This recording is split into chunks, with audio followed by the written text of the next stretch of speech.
विद्यारंभे विवाहे च प्रवेशे लिंगमेतर संग्रामे सर्वकार्येषु विघ्नस्तस्य न जायते तत्पुरुषाय विद्महे वक्रतुण्डाय धीमहि तन्नो दन्ति प्रचोदयात् कलकतुनि आ मंत्र पुष्पाన్ని స్వామి వారి పాదానికి సమర్పించండి సువర్ణ దివ్య మంత్ర పుష్పాన్ని సమర్పయామి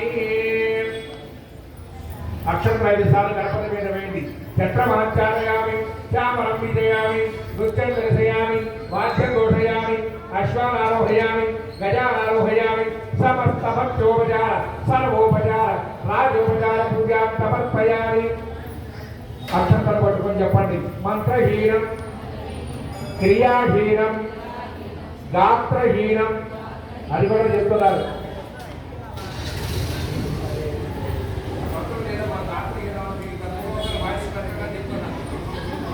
మంత్రహీనం క్రియాహీనం భక్తిహీనం గణాధిప యత్పూజితం మయా దేవ పరిపూర్ణం తధస్తుతే కాసిన తీర్థం అక్షరంలో పోసుకొని ఆ తీర్థము అక్షరంలో గణపతికి చూపించి పైన తమలపాకులు వదిలేసేయండి సర్వం శ్రీసుప్రీత సుప్రసన్నో భూత్వా సర్వం శ్రీ మహాగణపతి దేవత పాదారవింద అర్పణమస్తు ఒక్కసారి గణపతిని తమలపాకు అడ్డు గణపతి ఓం యజ్ఞేన యజ్ఞమ యజంత దేవా గణపతి ఉంచిన తమలపాకు గణపతి యజ్ఞేన యజ్ఞమ యజంత దేవా హస్తాని ధర్మాని ప్రథమాన్యాసన్ దేహనాగమ హిమానస్సయంతే యత్ర పూర్వే సాధ్యాసంతి దేవాః గణపతి యథాస్థానం ప్రవేశయామి.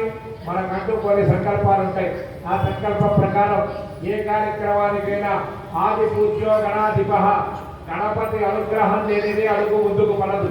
అటువంటి దోషాలు ఆటంకాలు విఘ్నాలు ఏమీ లేకుండా చదువు కావచ్చు, ఉద్యోగం కావచ్చు, వ్యాపారం కావచ్చు, ఏదైనా సంగ్రామే సర్వకార్యేషు విఘ్నస్తస్య న జాయతే. ఏ కార్యక్రమానికైనా సరే నీ అనుగ్రహం లేకుండా జరగదు. కాబట్టి మా సకల కార్యాలన్నింటినీ కూడా ఎటువంటి విగ్రహాలు లేకుండా నిర్విఘ్నంగా మా కార్యక్రమాలు దిగ్విజయ అవ్వాలి అనే మనస్సులో వేడుకోండి. జయ బలో గణపతి భగవానికి. ఆ పూజలో ఉన్న గణపతిని పక్కకి జరపండి.